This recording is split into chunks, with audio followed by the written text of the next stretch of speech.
Good morning, everybody. Welcome to NTWC Plus. This is season 6, episode 3. Thank you, Alex. Good to have you all along this morning for what I know is going to be a really interesting show today. Dr. Renato Molina is going to join us in just a moment to talk about a lot of the research that he's done, and I'll wait to let Hal introduce him and do that in just a bit. I want to welcome everybody, but first we want to thank our sponsors who make these shows a reality week in and week out. We start with USAA. Oh my goodness, USAA, thank you. USAA does so much for the Storm Science Network, for the National Tropical Weather Conference, and everything we do, and they've been with us for a long time, and we appreciate you, USAA. Thank you so much. The South Padre Island Convention and Visitors Bureau, the National Tropical Weather Conference held every year on South Padre Island in the month of April at the beautiful Marriott Courtyard Hotel. We'll be back there in person again next April. We hope you will join us as well. The Weather Company provides weather graphics for TV stations around the country. Weather Boy provides scholarships for college students to come to the National Tropical Weather Conference. And LiveView makes sure that all those TV stations that are there, all the meteorologists from around the country can get their message back to their audience, back at home, wherever they are around the country. Thanks to LiveView for being part of that. So it's our weekly eye wall of experts, I guess we'll call it. Bill, Hal, and Dr. Molina here this morning. Let me start with Bill. Good morning, Bill. And is it true that your dew point's under 80 today in the southeast Houston area? Yeah, here in the mainland, it's probably more like 80 right down on the coast now. And I think last I looked, ours was 77. We're pretty close to needing gills to breathe the air here. Well, Hurricane Hal, you're right there on the coast, and you're feeling that dew point that's a little closer to that. You know, between last week and this, we had a microburst come through last Thursday. Weather Service estimated winds at 90 miles an hour, did a lot of damage, about 4 or 5 inches of rain in less than 2 hours. But Galveston, you know, you're just living in the soup down there. Dew point. Yeah, our dew points are commonly 79 to 82, sometimes for days at a time. So yesterday we were sitting at 82 when I was messaging Dr. Phil Klotzbach. He said, I feel you. Our dew point's 60 up here in Colorado. They have no clue. They have no clue, do they? Yeah. I was encouraging everybody to go out to a picnic last night. Dew point for a little while dropped down to 68. It was really nice. So you do eventually get used to it at some point, and 75 feels good if you live on the coast. That's crazy. That's crazy. Well, let's get started. Hal, you want to introduce our guest, and we'll go from there. Oh, I'm so excited to introduce our guest today. Dr. Renato Molina is an assistant professor of environmental and resource economics at the University of Miami's Rosenstiel School and Miami Herbert Business School. His research spanning game theory, climate adaptation, fisheries management, and disaster resilience informs policy and conservation. A Gulf Research Program early career fellow. He also consults internationally. I feel like we don't talk enough about economic impacts in the hurricane community. So we're so excited to have you on NTWC Plus today, Dr. Molina. Thank you, Hal. I'm really happy to be here. Thank you so much for the invitation, and I look forward to an interesting conversation with you all. Dr. Molina, you cover so much different, diverse research. Give us an overview of some of these major things you're doing related to weather and climate. Yeah, thank you. I do work, as you said, like in something broadly defined as resilience, and thinking about resilience of coastal communities in particular, and how we think about the risk environment. That means how our own actions basically create risk. Let's say how we overfish our resources, how we might develop an area that might not be suited for development, and how we also develop policies in order to protect us from those risks, right? Either those created by our own actions or those that are external to us, such as hurricanes, such as sea level rise, etc. So my work overall tries to answer questions related to, community resilience, mostly for communities on the ocean, and that, basically relates to how we can prepare better for natural disasters such as tsunamis, hurricanes. How can we actually manage our resources in a better way? Can we use conservation as a way to protect ourselves from, let's say, over extracting a fishery resource, a certain species? Can we use, coastal conservation as a way to protect ourselves against sea level rise and those sorts of questions? Dr. Molina, in your experience, do most coastal communities really understand that they have these risks, or often are you coming in and kind of opening their eyes to risks they did not really know about? Yeah. So, some of the work that I've done has to do with going out and asking people, how do you feel about this certain protective measure? How do you feel about the risks associated with that protective measure? And what I find, or what I've found consistently over the years, is that people are very aware of the risks associated with the codes. They're also very aware of the benefits associated with the measures that we have in order to protect them. But one thing that I feel like is often not well understood, and I'm not claiming that I have perfect knowledge about it, but something that is often present is that people are not really aware of the trade-offs. And by that I mean, let's just say I talk to a scientist and they said we have to protect against sea level rise, and this is the utmost priority. And then you go and talk to that person, and that person will be like, yeah, this is important, but I also value having a view. So I don't want to forest some mangroves basically planted in front of my house, right? And those trade-offs are basically taking place dynamically, meaning different people in different locations across the coast will have different preferences about these sorts of measures, the sorts of risk, and how they're able to trade off things that they enjoy right now versus some policies that might protect them. And going back to your original question, yes, they're aware, but there are trade-offs that take place that are not just one single dimension. I'm really glad you mentioned that. Sometimes we hear scientists talk about the need to retreat from the coast, right? When you come to the coast, you see this robust economy, this great quality of life. And sometimes we get the feeling maybe people are just looking at this one dimensionally. It sounds like you're saying we need to look at these different angles, right? To understand maybe the big picture.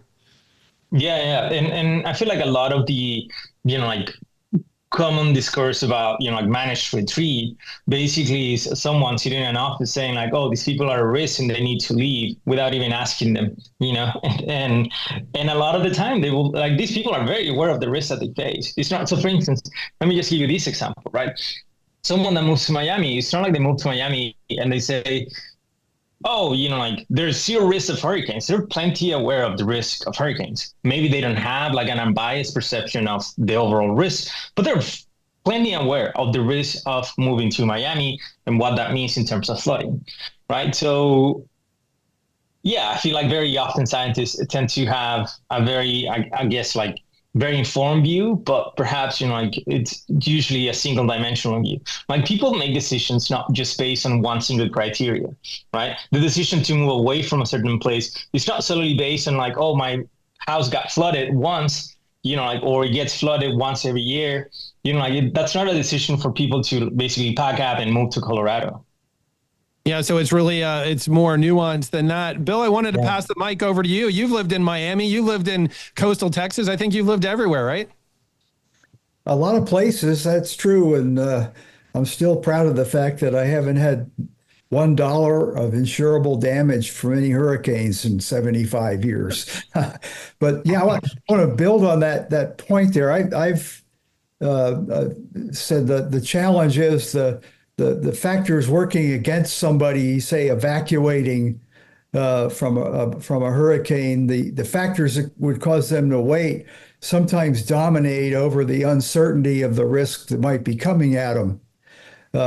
And financial tends to be one of the number one factors. If you don't have a large catastrophic fund set aside for yourself, uplifting the family for days to a week and staying in a hotel is beyond what you want to spend, and that factors into the decisions.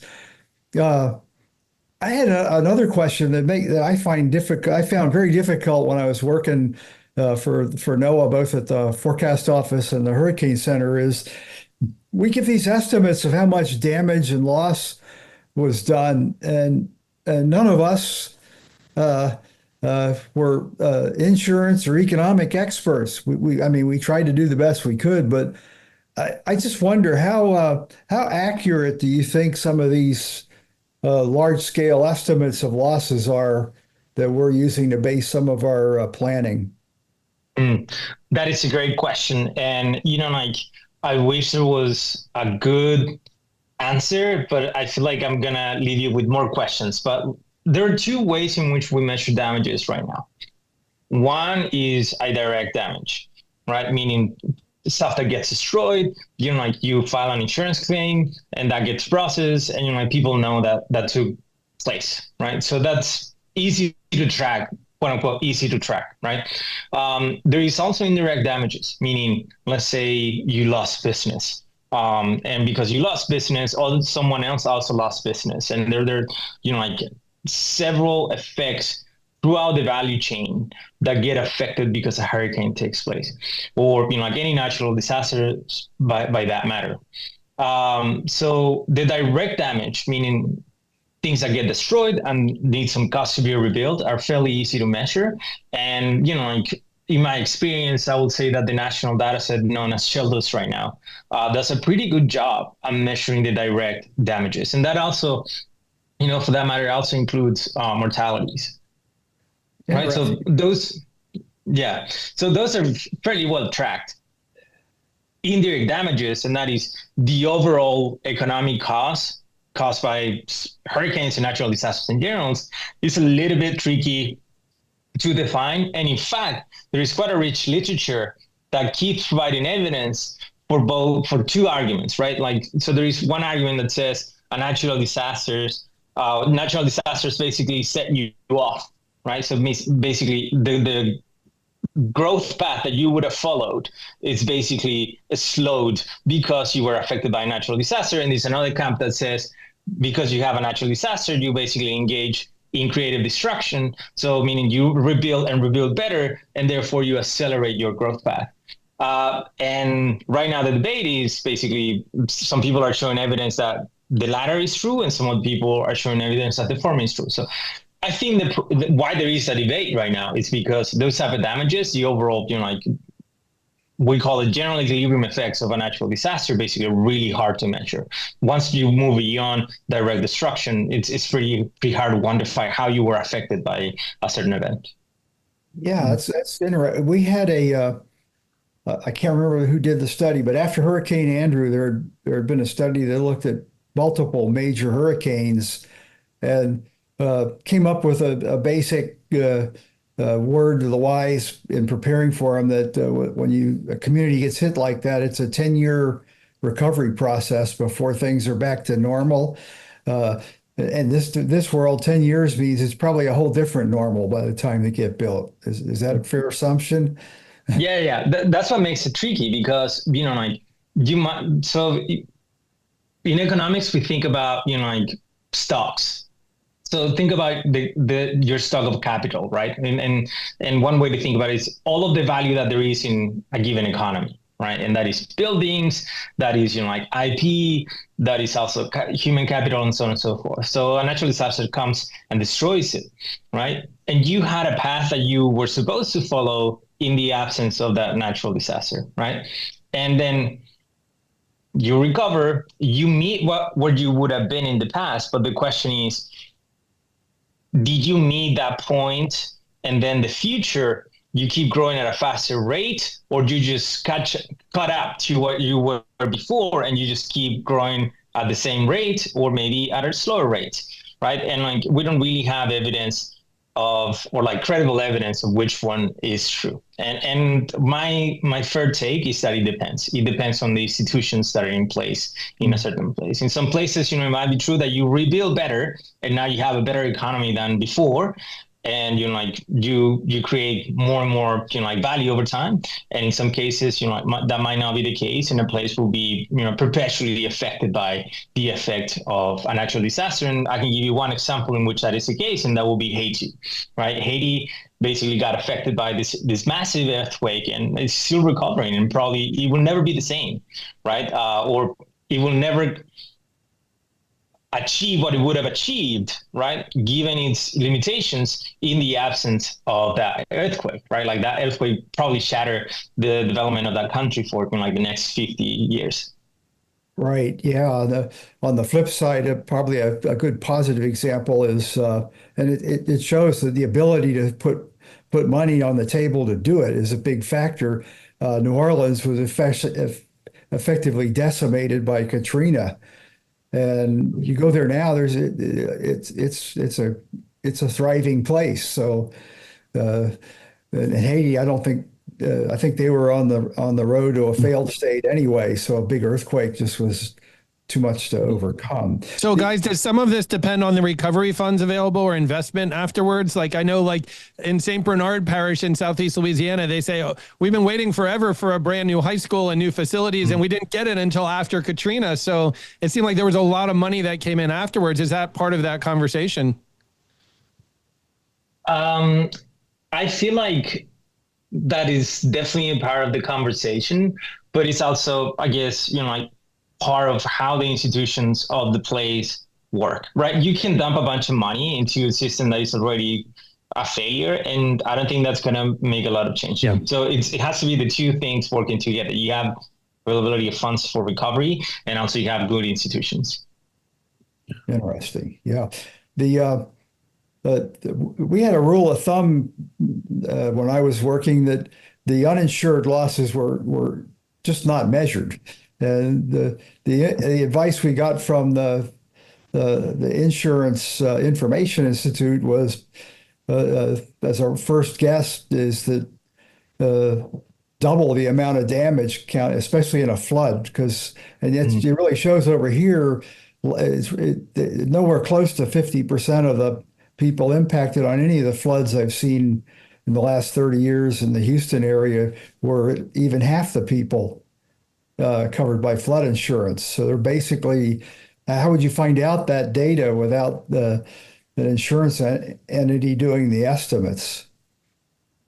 Yeah, so underinsurance is definitely a problem, and like this has been documented multiple times, and like recent research has documented the problem is still a problem, right? And perhaps it will be an even bigger problem if like rates go up in places that are have high vulnerability.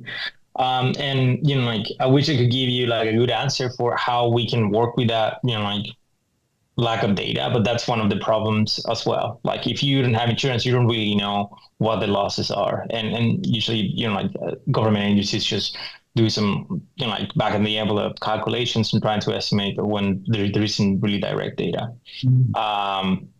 And yeah, it is a challenge. But like one of the things I can tell you for sure that I know that I'm working internationally, that the United States actually has a lot better information than most countries in this sense, like in terms of like how different natural disasters are affecting the population, the economic damages of the losses that we have record of, and like how we are basically channeling funds to solve those problems. Like other countries do not have a reach or systematic way of recording those impacts.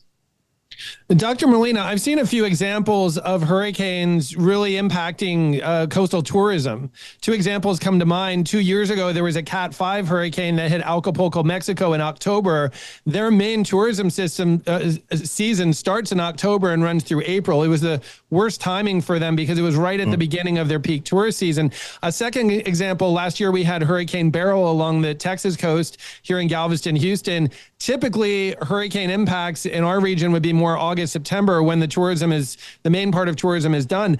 Beryl came in on the tail end of 4th of July weekend, which, I mean, it impacted hotel occupancy from South Padre all the way up through Galveston for the 4th of July. But then a lot of my partners that work in tourism, they said, usually like people are on social media 4th of July posting their amazing experience at the beach. And then through the rest of July and August, people say, well, I want to go there. The water looks great. But when you killed tourism in early July, they said they have evidence that it really killed the entire season to some effect, if that makes sense. Just electricity was out, there was damage, and then people didn't see those other experiences on social media. I know I'm sharing a broader perspective, but what are your perspectives on hurricane impacts or disaster impacts on the coast affecting long-range tourism? I mean, are those numbers pretty easy to find, or what do we look at? I mean, that is a great, like avenue.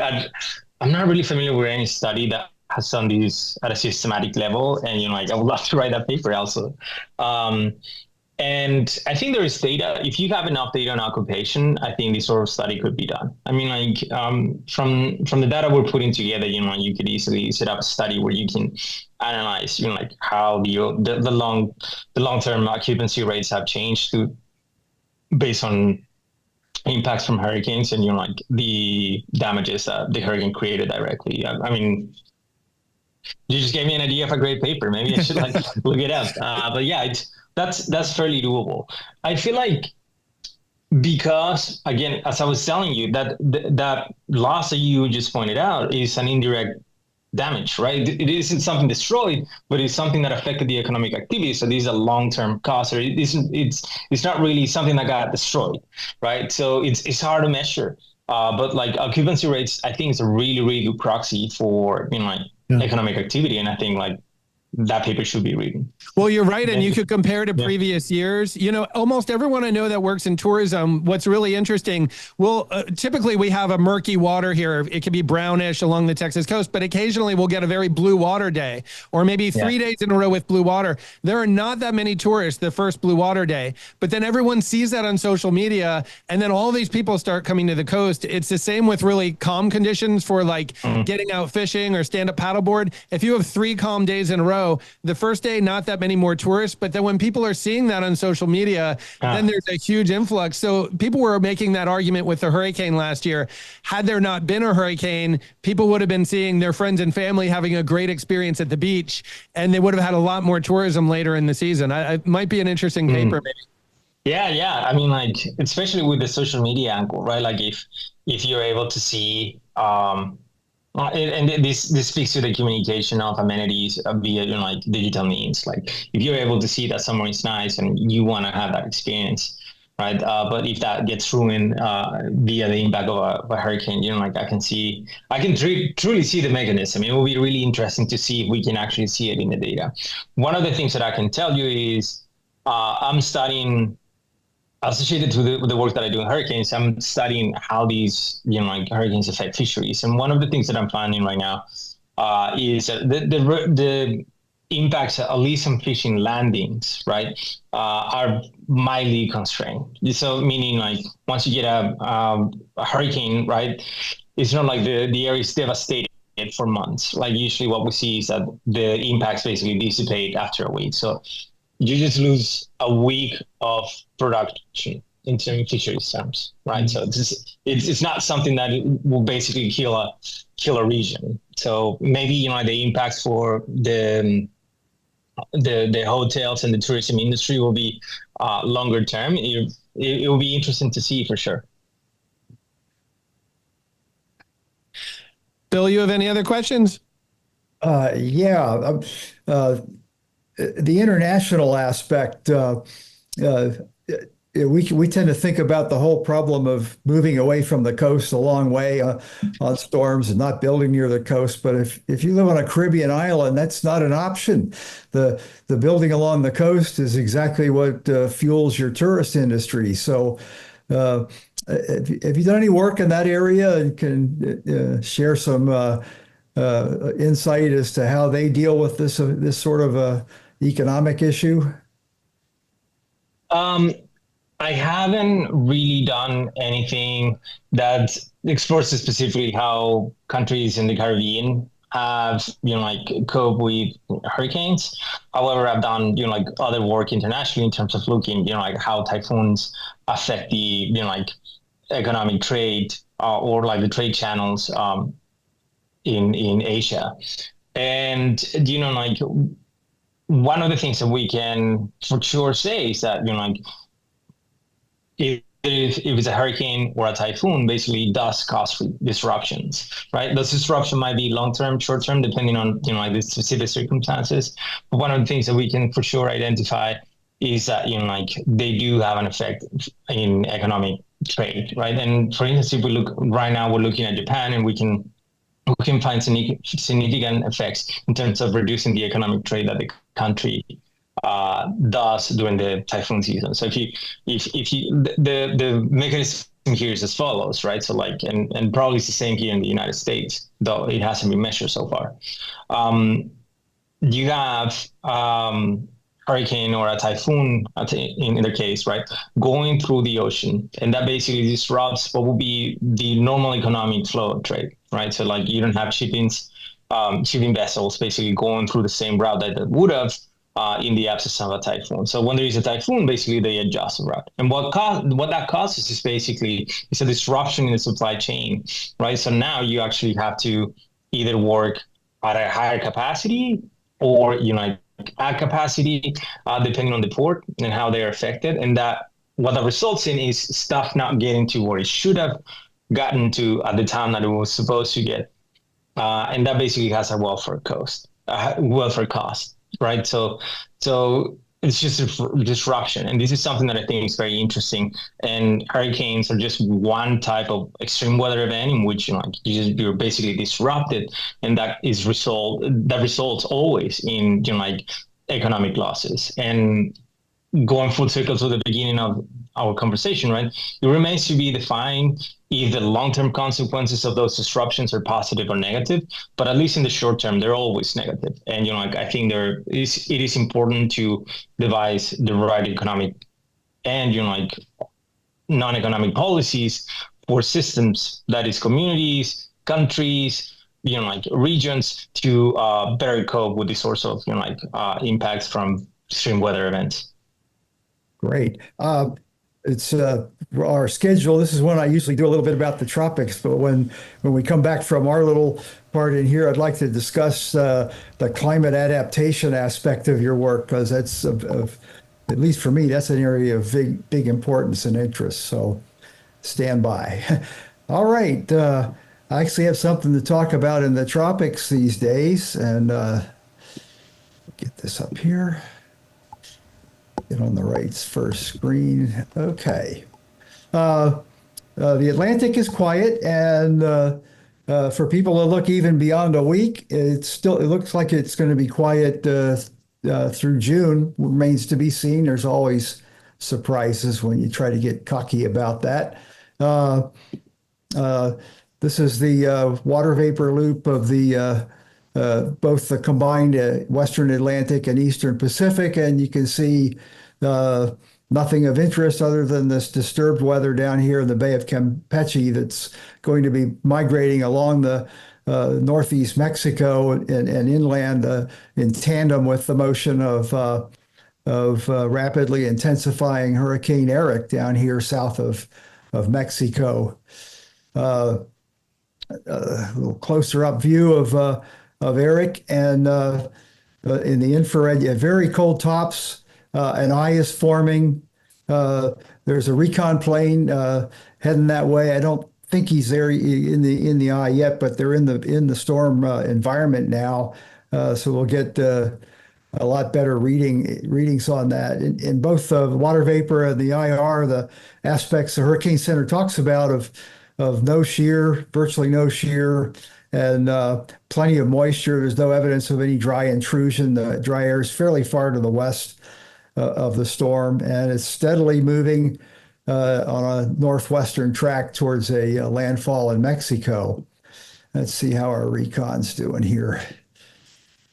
Okay, it looks like they're probably getting the eye right now. So maybe by the end of the show, we'll have the latest and greatest from the plane. The flight level winds, the peak they've seen is, gosh, get that out of the way. There we go. Looks like about 60 knots and 55 down below on this particular run-in. It's only the first pass, so it may not be representative of the whole storm's max intensity. Where's it going to go? The official forecast hasn't changed on the track at all from the last night or the yesterday's even, and the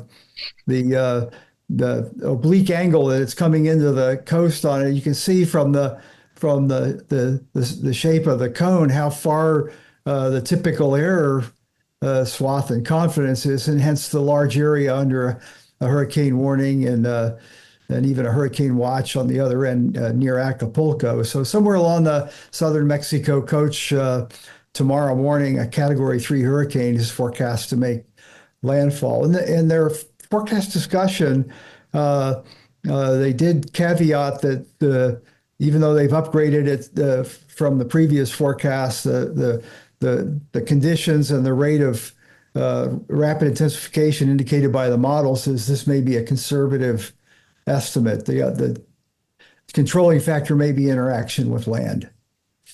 Let's see. Obviously, the wind impacts the threat of storm surge. I'm not real tuned into this coastline on their risk of storm surge, but I don't think it's anything like our Gulf. It's got a fairly deep, steep drop off. So I think it'll be in this area just to the right of where the center goes on that. And perhaps the biggest story will be, depending on where people live, where this heavy rain falls, with the mountainous terrain running west-northwest to east-southeast, there's going to be a tremendous upslope flow on the right side of the hurricane as it approaches the coast and makes landfall. Given the size of the circulation that appears on satellite that's moist, these estimates I'm almost certain they'll verify, and that's at darkest in the 16 to 20 inch. And in the past, we've usually seen a few isolated spots get considerably more than the general forecast in there, and that's enough to cause serious mudslides and flash flooding. If it verifies and makes landfall as a Category 3, it'll be the earliest on record that we have of a landfall of a major hurricane on the west coast of Mexico. There's been plenty of major hurricanes. These are all Cat 3, 4, and even I think there's 1 5 in there. So it's a one or more 5. So it's still an active time of the season for them out there. And that's what I have on our hurricanes for today. Alex, how about a word for our sponsors? Bill, thank you very much for that. Yes, we've definitely going to be bringing up some interesting talks a little bit later on about what's happening out there, because that is definitely the first time we've ever seen that potential happen out along the coast there of Mexico. Things are really getting active. We'd like to thank our sponsors for making the show possible this morning. USAA, they've been with us for quite some time, helping us not only with the conference but with this show as well. We want to thank them as well. South Padre Island Convention and Tourist Bureau have really given us a boost over the last few years, keeping our National Tropical Weather Conference going down at South Padre Island. The Weather Company for all they've done and helping us with different things, with either some sponsorships or helping us with different areas of graphics and things that they can help us with. And Weather Boy, these guys are really out there all the time helping us out, bringing students to the conference and introducing us to some really interesting custom cookies. And Live View for helping us do all our live shots out from the National Tropical Weather Conference every year. We really appreciate their help throughout this point. And now, Bill, let's go back to you, and then we can go to Hal, and let's do a segment for GeoTrek. Okay. Hal's been working on this project of GeoTrek for several years now, and we like to hear from him every Wednesday on the latest and greatest from GeoTrek. So, Hal? Yeah, for sure. Thanks, Bill and Alex. With GeoTrek, we explore the world to bring you stories about extreme weather and natural disasters not covered by the mainstream media. A lot of people love our podcast. It's a top 5 podcast on the topic of natural disasters. But this week, we were actually featured as a guest on a podcast. This is a fantastic weather podcast that you're going to love. It's called Off the Radar, hosted by meteorologist Emily Gracie. And we went in to talk about the top 10 American storm surges. So I run USurge, the U.S. Coastal Flood Database.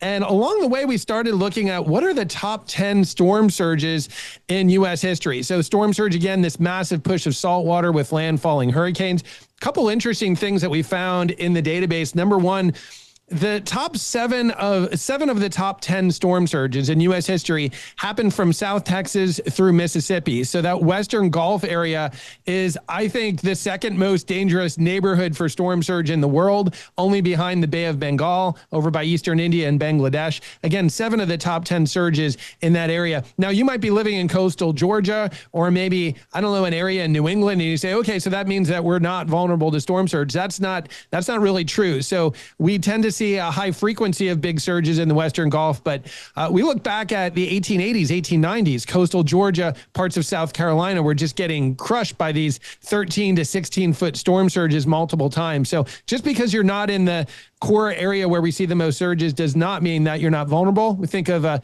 Tampa Bay area. Models suggest we could see a 18 to 20 foot storm surge with the right track in Tampa Bay. A couple other surprises, though, when we looked at this database.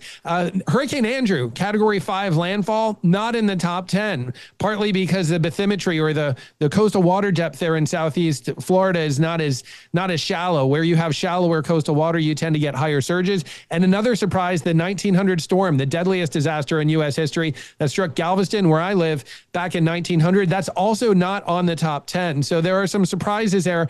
And what we learned is just because a storm has a big impact or a big loss of life does not necessarily mean it's a top 10 surge. But we take Hurricane Laura 5 years ago, Southwest Louisiana. The peak surge was in the coastal prairies, not really impacting that many people, but it comes in as the top 4 number surge on the list. So there's a lot of surprises there, and you can listen to more how we constructed the database and what we can learn about the impacts of storm surge. That's on the Off the Radar podcast with Emily Gracie, and she has a lot of fantastic weather podcasts that you're going to love. Give that a follow and follow us at the GeoTrek podcast as well. That's all we got on the GeoTrek desk. Appreciate you giving a shout out here, Bill. Cool. A little suggestion on that. I would, if I were doing it with the storm surge top 10 like that, I'd have the meteorological oceanographic top 10, which is what yours does, and then the impact top 10.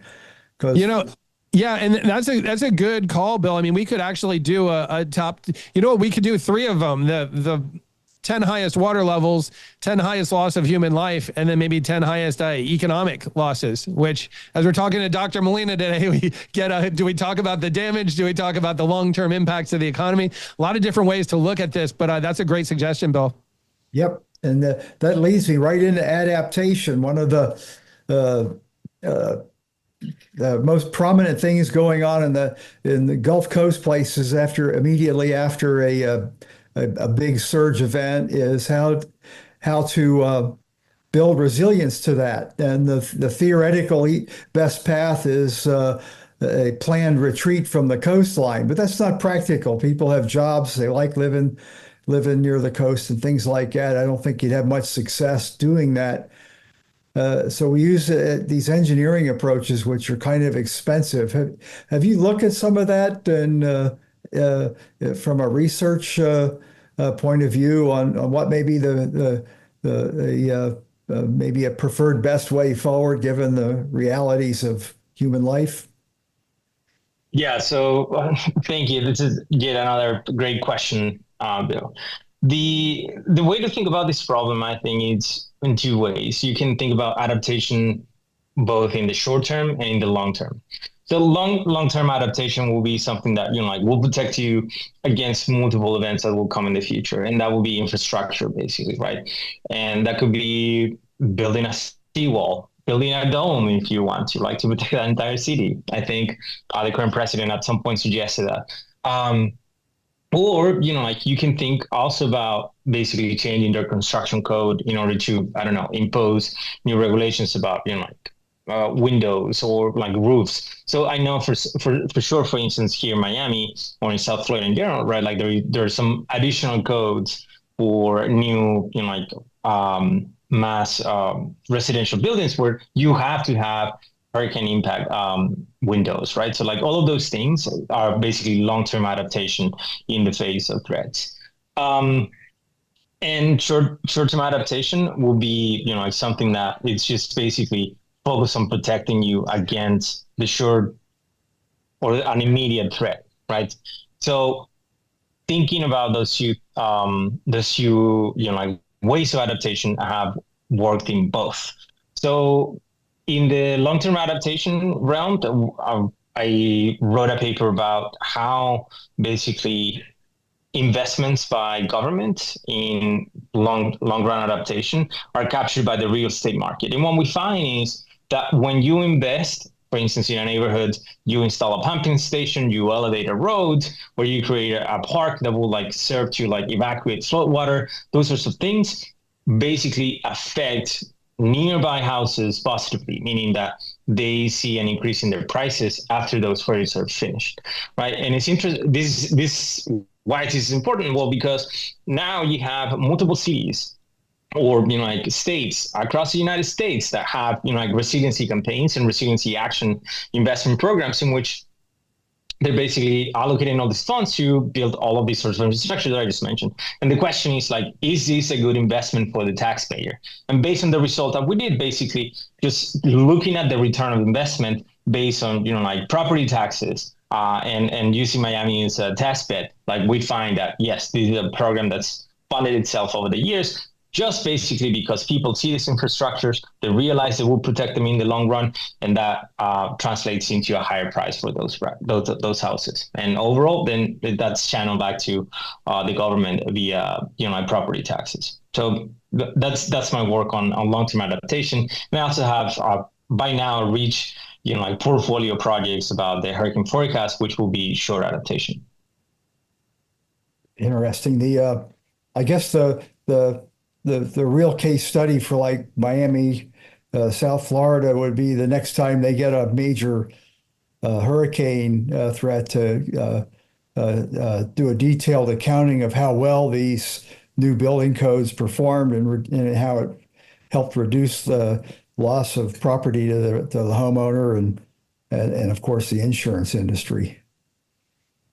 Yeah, for certain. I mean, Miami has been somewhat lucky. Too lucky for like several of the past seasons. But it will be great to see. Hopefully, like there aren't like any massive losses. And like one thing that's interesting, and now that you were discussing this hurricane going to Mexico and thinking about Acapulco a couple of years ago, right? Like hurricanes are by far the most impactful natural disaster in the United States. Like the other ones don't even come close in terms of yearly damages.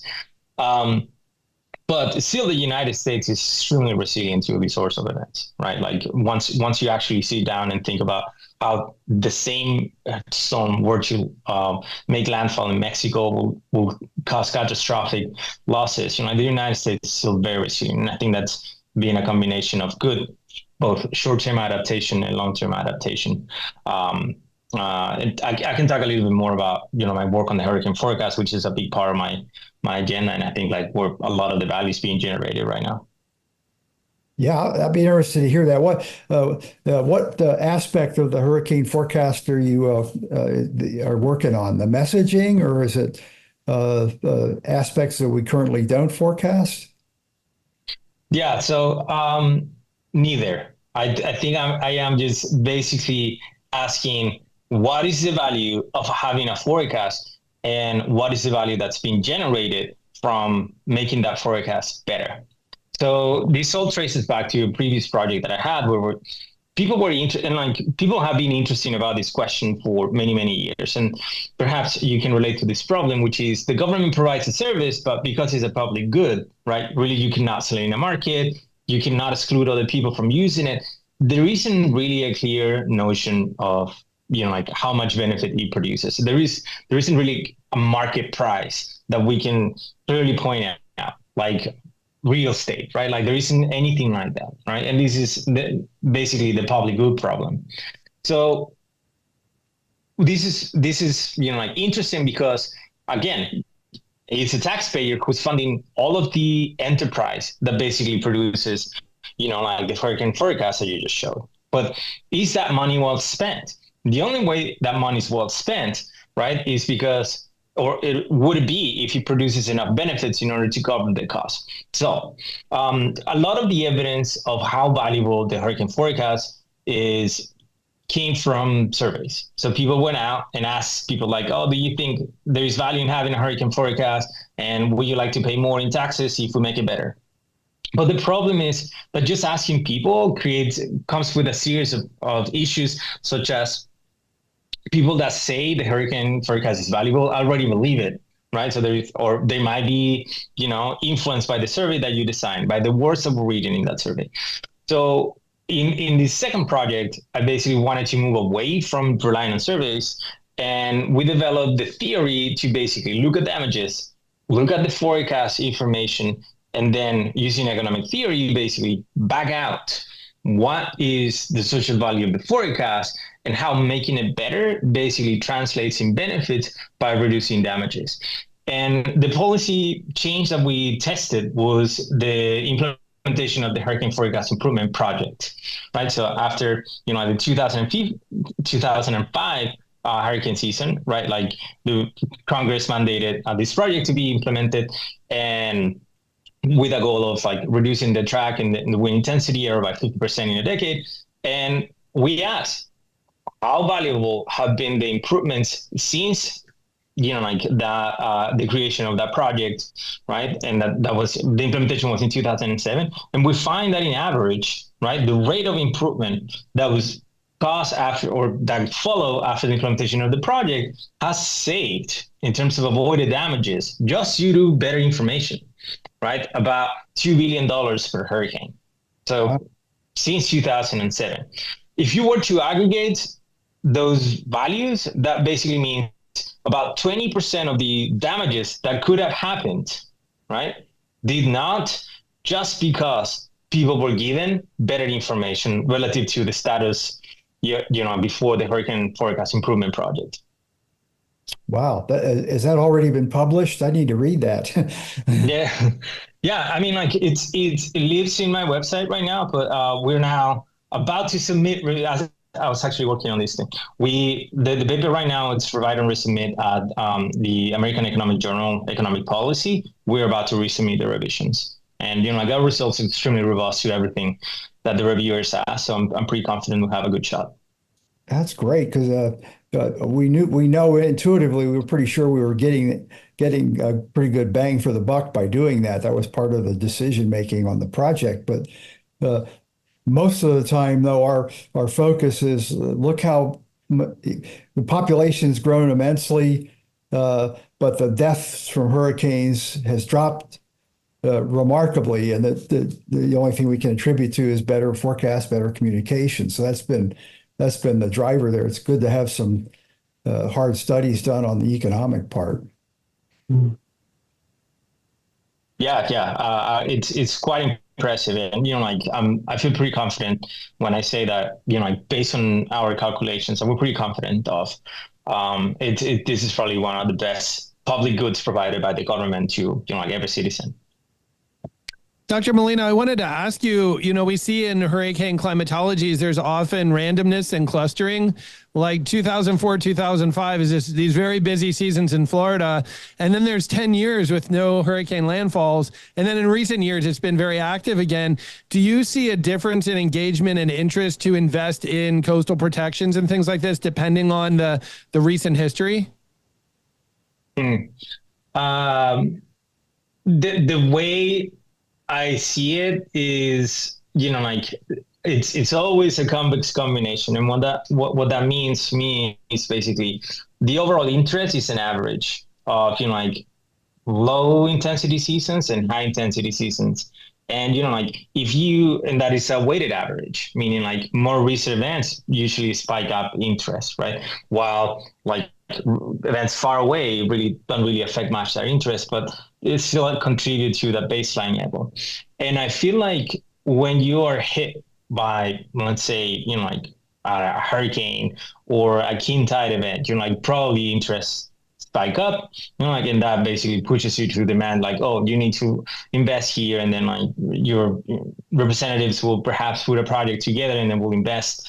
And so I think it's basically a mix between what's in the collective mind and how that it gets refreshed given what you experience in a given season. And overall, since we see increased flooding and increased sea level rise, basically the average then goes up, so the interest in protecting against those events also goes up. And I think that's what's been taking place in the coastal and the United States. That's really interesting. I wanted to ask you as well, you were talking about the value in forecasting. How have you seen forecasts progress as far as accuracy or utility or, benefit to people as the technology and the forecasting improves?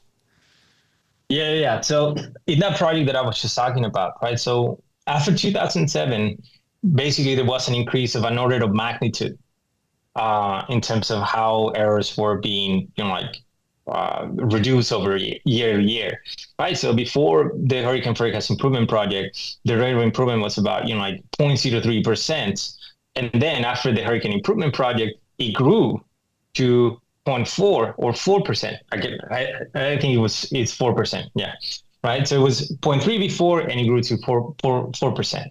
That's an order of magnitude increase. So it's like there's a massive improvement, and like based on the data that we can see, and that everyone can check on the NOAA website, you can see that progress is still being made.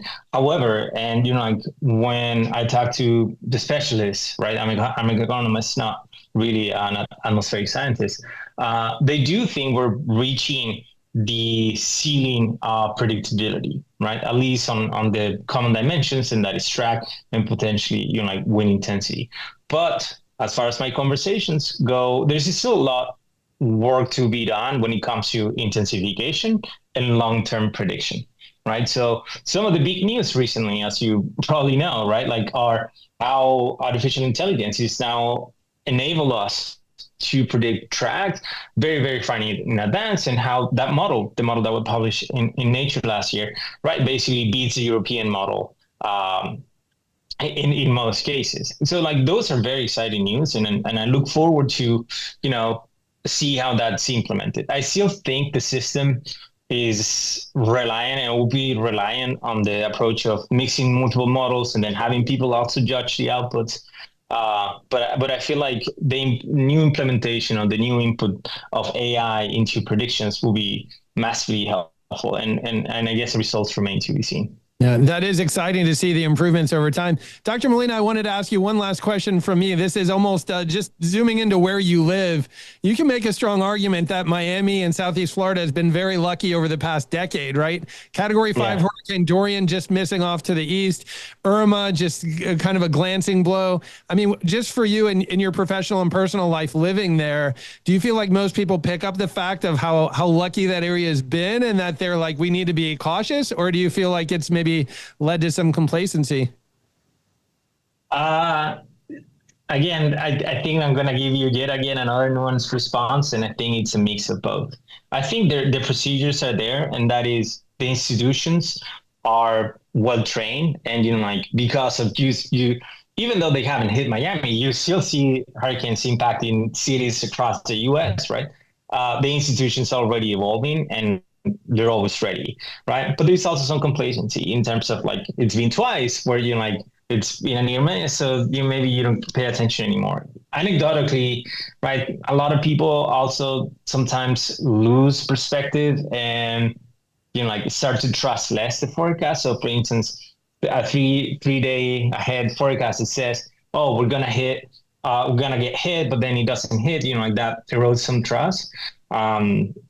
But like overall, I think people do take these things seriously, and whenever like I don't know, my university, for example, when there's hurricane season, there's several actions that need to be taken into account, and like whenever there's an emergency call for people to evacuate the university, people do take attention to those sorts of calls. So I think the institutions are in place, but there is some complacency going on. And I think that's usually justified because it's been a near miss.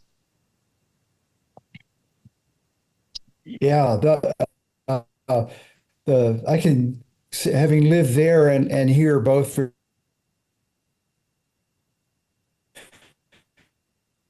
a lot of procedures to better prepare the public for hurricanes, and the increase in the building codes. It's all here. We had a botched evacuation with Hurricane Rita, and the main fallout from that was an excellent evacuation plan that has been tested once with Ike, and it worked. But not so much on the building code or land use. We've rebuilt the Bolivar Peninsula basically to survive the next Ike, and Ike wasn't the worst thing that Mother Nature could throw. Mm.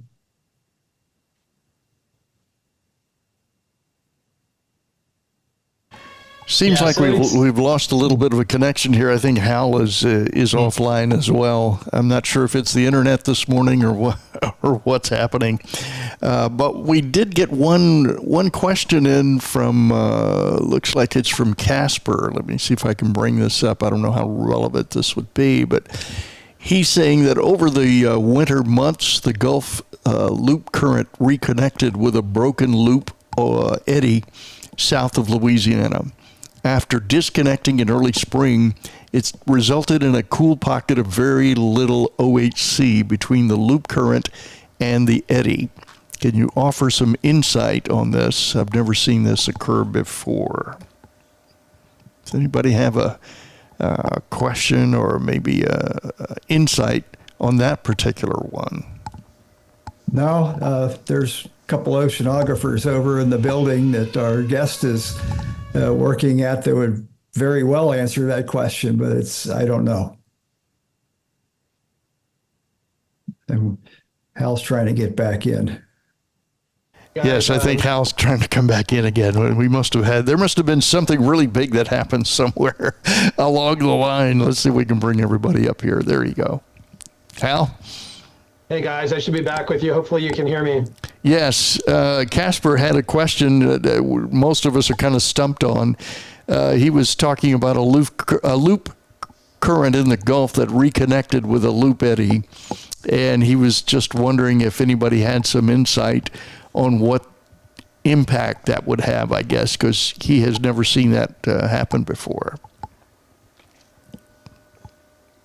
Yeah, interesting stuff. I mean, a lot of times we have the loop current that tends to be there in the Gulf, and that position can shift and change, and we can get these warm core eddies break off from that, and typically they'll drift slightly west. But it is interesting when you look at the track of all that. The warm core eddies, they move very slowly. The loop current can oscillate. So it's interesting to see if I don't know, that becomes interesting because the loop current basically has a clockwise turn to it, and so do the warm core eddies. In fact, these warm core eddies are almost like, it's like pinching off part of the loop current. So they'd be both spinning clockwise, so I don't know if they could rejoin. It'd be interesting, an oceanography question for sure. No doubt, no doubt.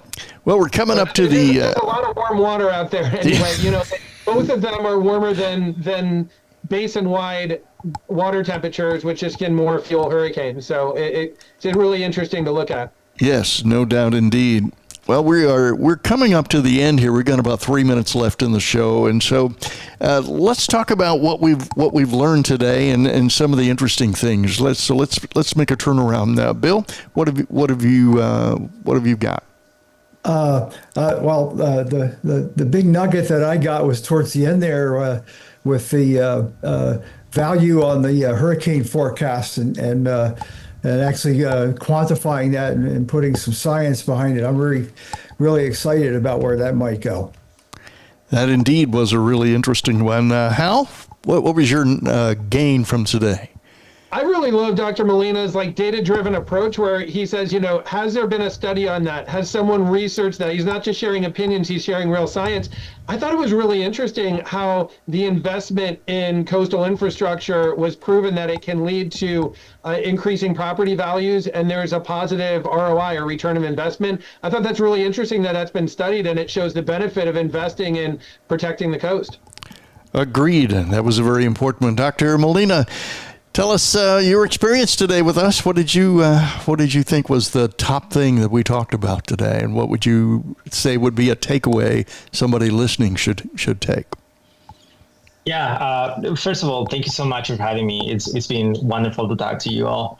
I really like our conversation about thinking widely in terms of what are the economic impacts of hurricanes on just people in general, how people decide to move or relocate, but also on tourism. And I think that's an important topic that needs to be further explored, at least in my line of work, which is trying to study the significant economic impacts of it. I also like what Bill was showing in terms of what's happening with this hurricane in Mexico, and I really like the products that he had to explore. Thank you very much. Well, thank you all very much. Dr. Molina, thank you for joining us today. Bill, Hal, really good leading questions and carrying out the show for the afternoon, even though we had a little interesting hiccup here toward the end with everybody dropping off, but we got everybody back in. All right, I'd like to thank our sponsors out there, USAA, South Padre Island Convention and Tourist Bureau, the Weather Company, Weather Boy, and LiveView. Without these companies, we would not be here today producing this or the National Tropical Weather Conference coming up in April of next year. So again, thanks so much, everyone, for being here today, and we look forward to seeing you next week.